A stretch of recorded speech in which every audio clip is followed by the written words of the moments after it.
তোমার পরিকল্পনা কি? তুমি যুদ্ধের আয়োজন কেন করছো? আপনি শুধু দেখতে থাকুন। ওই নীচ কৃষ্ণ যতই চেষ্টা করুক না কেন বিদুরথের সাথে যুদ্ধ না করার, কিন্তু আমি এটা সুনিশ্চিত করব যে কৃষ্ণ যেন বিদুরথের সাথে অবশ্যই যুদ্ধ করে। কিন্তু এইটুকু কার্যের জন্য এত সেনা, এত অস্ত্রের প্রয়োজনই বা কি? যখন পরিকল্পনা ভালো হয় শুক্রাচার্য, তখন সেটা সফল করার জন্য মূল্য দেখতে নেই। কিছু সৈন্য মারা পড়বে, কিছু অস্ত্র নষ্ট হবে, কিন্তু আমি কৃষ্ণের পরাজয় দেখেই ছাড়ব। প্রথমবার আমি তোমার উপর ভরসা করছি। আশা করি তুমি কোনো মূর্খামি করবে না। শুক্রাচার্য, আমি আপনার বাকি মূর্খ অসুরদের মতো নই যে সুযোগ হারাবো। কৃষ্ণকে বিদুরথের সাথে যুদ্ধ করতেই হবে, যে কোনো মূল্যের বিনিময়ে।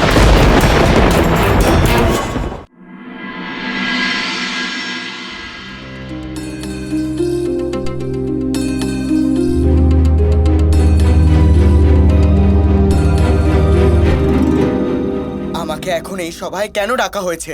এখানে এই সভায় এই মুহূর্তে দ্বারকার সবথেকে বেশি শক্তিশালী যোদ্ধাদের প্রয়োজন, আর তুমি হলে তাদের মধ্যে একজন।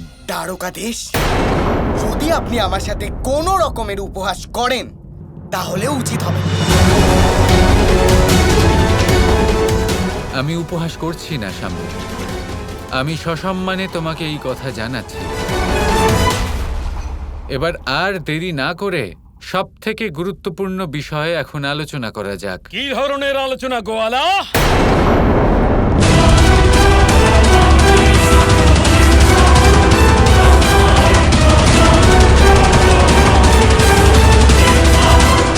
কৃষ্ণ, এই মুহূর্তে সিংহাসন থেকে নিচে নামো আর আমার সাথে মল্লযুদ্ধ করো। আমাকে আমার অধিকার দাও। একজন অসুরের সবথেকে বড় সমস্যা এটাই যে উচিত সময়ে তার নিজের বিচার বুদ্ধি কোনো কাজে আসে না।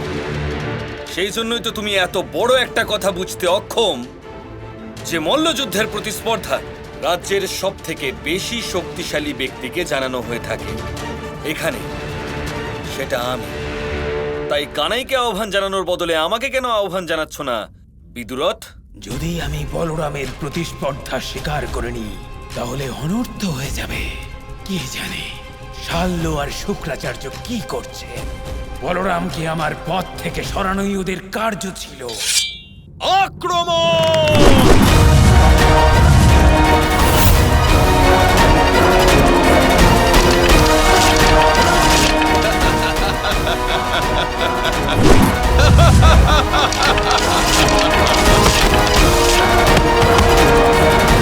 জানো বিদুরথ, যে মল্লযুদ্ধে সব থেকে বেশি আনন্দ কখন হয়? যখন কোনো যোদ্ধা শত্রুর শরীরের সাথে সাথে তার অহংকারও চূর্ণ করে দেয়। আর তোমাকে দেখে তো আমার এটা মনে হচ্ছে যে আজ এই দ্বন্দ্ব করে আমি ভীষণ আনন্দ পেতে চলেছি। তাহলে বলো, এখানে দ্বন্দ্ব করবে নাকি আখড়াতে যাবে? তুমি এখানে মল্লযুদ্ধ করতে এসেছো, তাই না? তাহলে নিয়ম অনুসারে তো তুমি আমার প্রতিস্পর্ধা অস্বীকার করতে পারো না। দ্বারকাধীশ, সেনাপতি বলরাম, দ্বারকার উপরে আক্রমণ করা হয়েছে। শাল্যর সেনা চতুর্দিক থেকে অস্ত্র বর্ষণ করছে।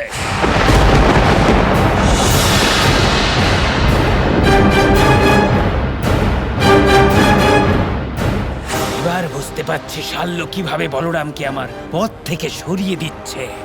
তাহলে বলো বলরাম, তুমি যেহেতু দ্বারকার সেনাপতি, তাহলে তুমি দ্বারকাকে বাঁচাবে নাকি নিজের এই ভণ্ড বহুরূপী ভাইকে বাঁচানোর জন্য আমার সাথে যুদ্ধ করবে?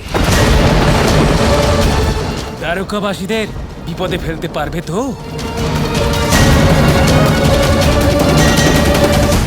আপনার ধর্ম এটাই বলে যে আপনার দ্বারকাকে রক্ষা করা উচিত। কিন্তু কানাই, এটা একটা পরিকল্পনা অনুসারে করা হচ্ছে যাতে তোমাকে এই দ্বন্দ্বে নামতে হয়। আপনি দ্বারকাকে সামলান, এই দ্বন্দ্বের বিষয়ে কি করা যেতে পারে সেটা আমি দেখছি।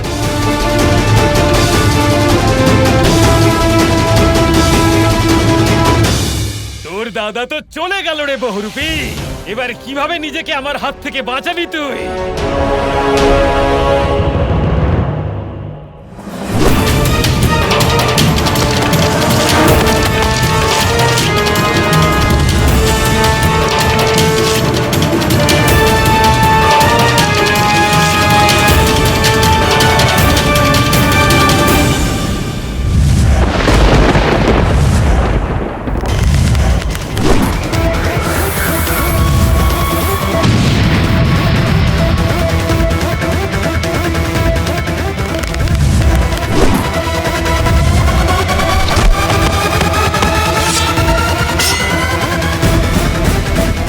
কৃষ্ণ, এবার কি করবে?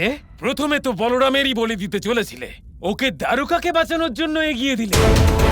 এখন নিজের প্রাণ বাঁচানোর জন্য কাকে সামনে এগিয়ে দেবে? হ্যাঁ, ব্যাস,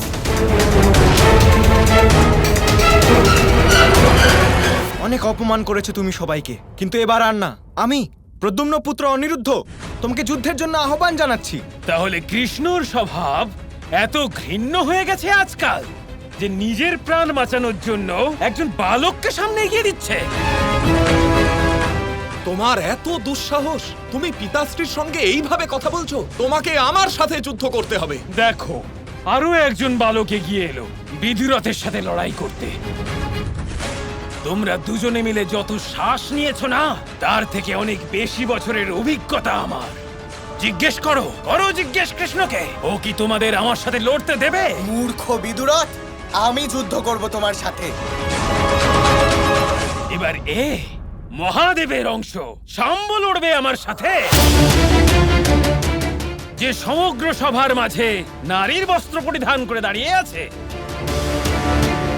শক্তিহীন এ তো অসহায়, এক অভিশাপের কারণে। বিদুরথ, ধূর্ত, তোর এত সাহস যে তুই মহাদেবের অংশ আর দ্বারকার যুবরাজকে অপমান করছিস? তুই শক্তিহীন তো বটেই, এবার প্রাণহীন হয়ে যাবি যদি আমার সাথে লড়তে আসে। দ্বারকাধীশ, এই নির্লজ্জের কাছে অপমানিত হওয়ার জন্য কি আপনি আমাকে এই সভায় আমন্ত্রণ জানিয়েছেন? চলে যাচ্ছি আমি এই সভা থেকে।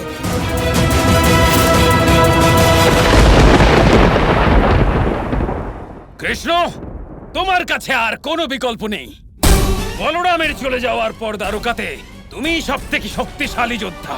তোমাকে আমার সাথে মল্লযুদ্ধ করতেই হবে। আমি তোমাকে আহ্বান জানাচ্ছি, স্বীকার করবে নাকি নিজের কুলের অপমানের কারণ হবে? বলো।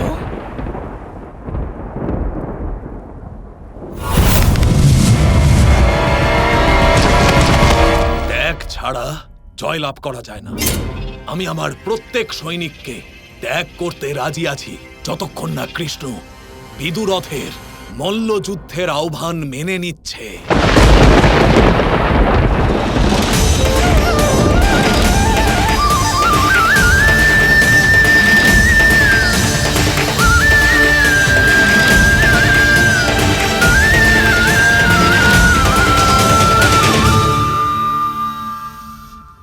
আমি তোমার প্রতিস্পর্ধাকে সম্মান জানাই, কিন্তু যদি একজন বীর মল্লযুদ্ধের প্রতিস্পর্ধা জানান, তাহলে আখাড়া দ্বিতীয় ব্যক্তি নির্বাচন করেন।